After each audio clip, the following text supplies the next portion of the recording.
गड आला पण सिंह गेला. तत्पूर्वी यूट्यूबवरती टेक्नो BS हे चॅनल सर्च करा. टाईप करा टेक्नो स्पेस BS, सर्च करा. त्यानंतर समोरील चॅनल दिसेल त्यावरती क्लिक करा. टेक्नो BS चॅनलला सबस्क्राईब करा. समोरील बेल आयकॉनवरती क्लिक करा, जेणेकरून सर्व व्हिडिओ तुम्हाला मिळतील. चला तर मग पाहूया. परिसर अभ्यास भाग 2 इयत्ता 4. गड आला पण सिंह गेला.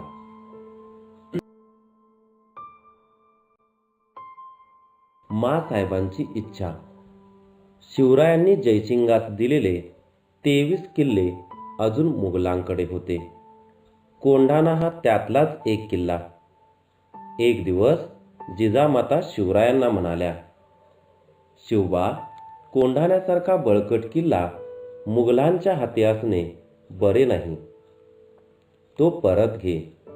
पुण्याजवळील कोंढाणा स्वराज्यात असावा म्हणून शिवरायही तळमळत होते. कोंढाण्यावरील मुघलांचा ताबा ही बाब जिजामाता आणि शिवराय यांच्या मनात सलत होती. शिवरायांनी कोंढाणा घ्यायचा बेत केला, पण कोंढाणा जिंकणे अतिशय अवघड होते.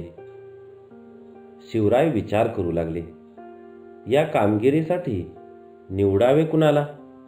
कोंढाणा सर करण्याची कामगिरी फार कठीण होती. तानाजी मालुसरे. तानाजी आरंभापासून शिवरायांचा साथीदार होता. कोकणात महाडजवळ उमरठे गाव आहे, तिथला तो राहणारा. शिवरायांच्या कामात तानाजीला कुचराई दिरंगाई माहीतच नव्हती. शिवाय महाराज जी कामगिरी सांगतील ती हाती घ्यायला तानाजी केव्हाही तयार. मोठा हिम्मतवान गडी. तो अंगाने धिप्पाड होता, ताकदीने भारी होता, बुद्धीने चलाक होता. शिवरायावर त्याची अलोट भक्ती होती.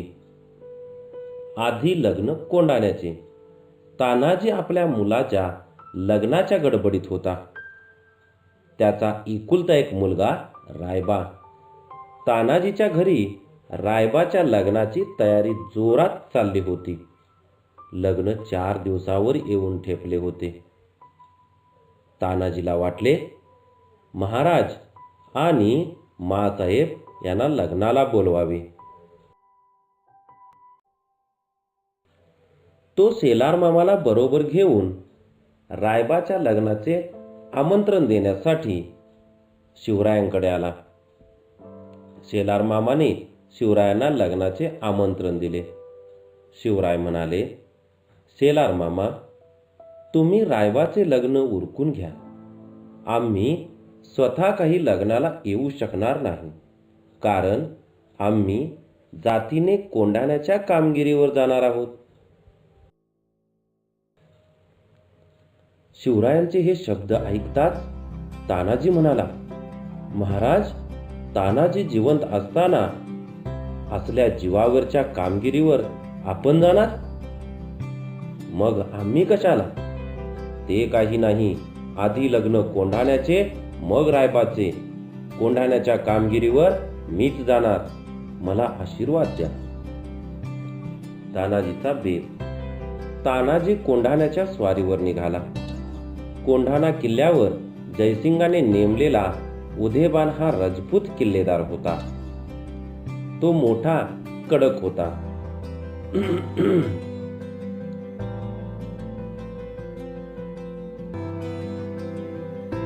तानाजीची ही प्रतिज्ञा.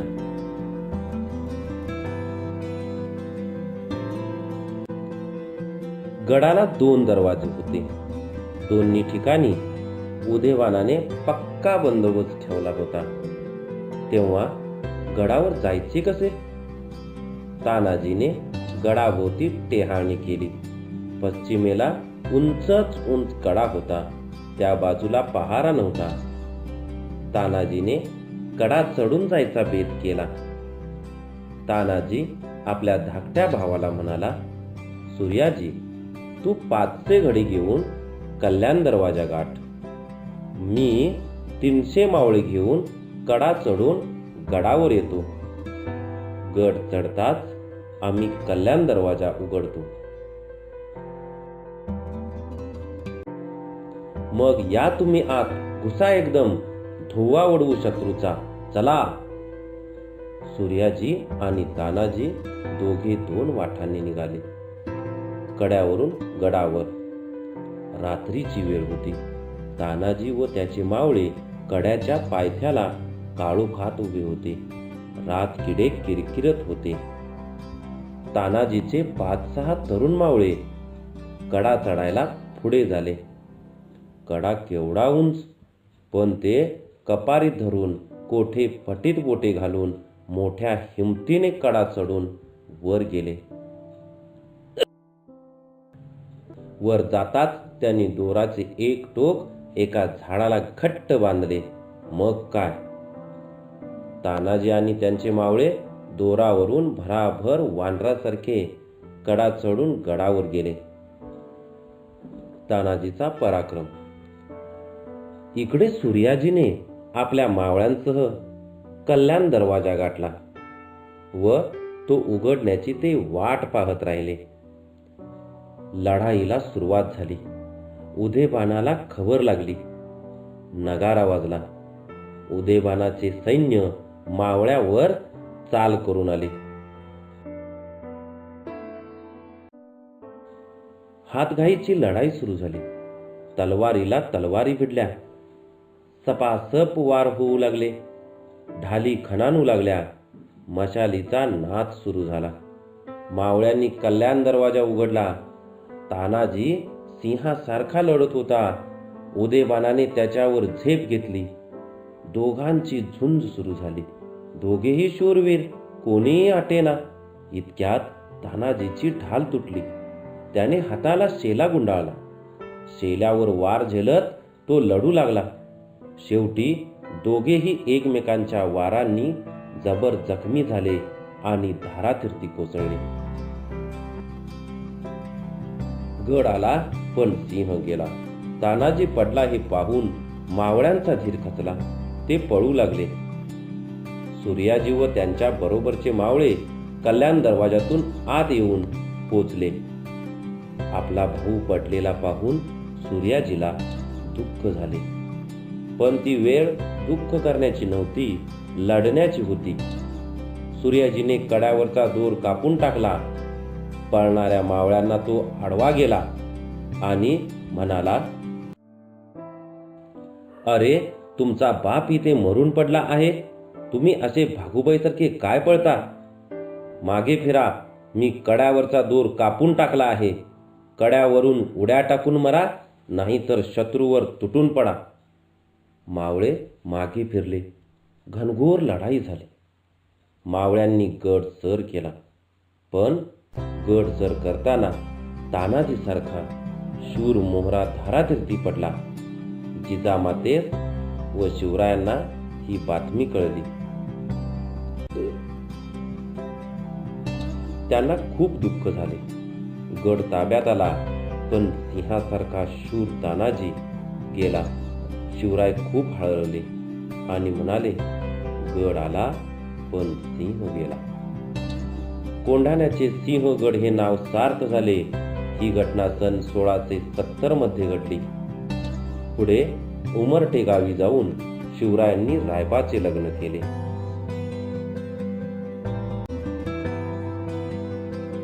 स्वाध्याय.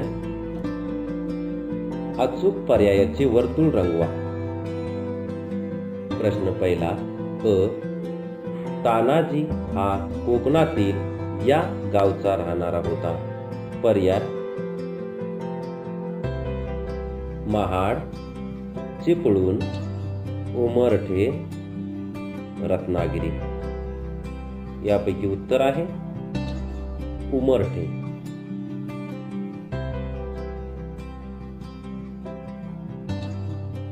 प्रश्न दुसरा. जयसिंगाने नेमलेला उदेभान या किल्ल्याचा किल्लेदार होता. पर्याय पुरंदर, कोंढाणा, रायगड, प्रतापगड. उत्तर कोंढाणा. पुढील प्रश्न. तानाजीच्या भावाचे नाव हे होते. पर्याय रायबा, सूर्याजी, मुरारबाजी, फिरंगोजी. याचं उत्तर आहे सूर्याजी. एका वाक्यात उत्तरे लिहा. कोंढाणा किल्ला कोणाच्या ताब्यात होता? उत्तर कोंढाणा किल्ला मुघलांच्या ताब्यात होता.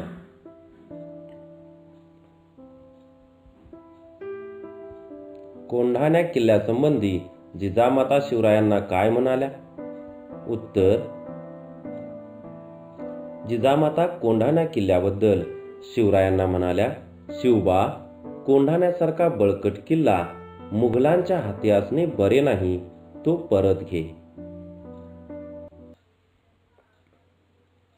आधी लग्न कोंढाण्याचे मग माझ्या रायबाचे असे कोण म्हणाले?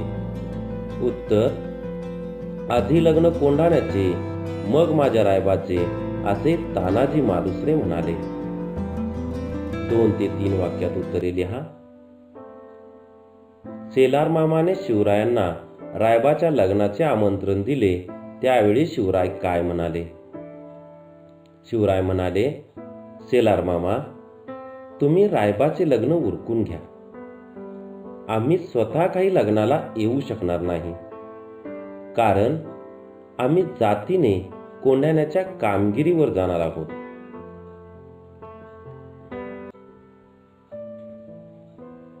सिंहगडावर सूर्याजी मावळ्यांना काय म्हणाला? उत्तर सिंहगडावर सूर्याजी मावळ्यांना म्हणाला, अरे, तुमचा बाप इथं मरून पडला आहे, तुम्ही असे भागुबाईसारखे काय पळता? मागे फिरा, मी कड्यावरचा दोर कापून टाकला आहे. कड्यावरून उड्या टाकून मरा, नाहीतर शत्रूवर तुटून पडा.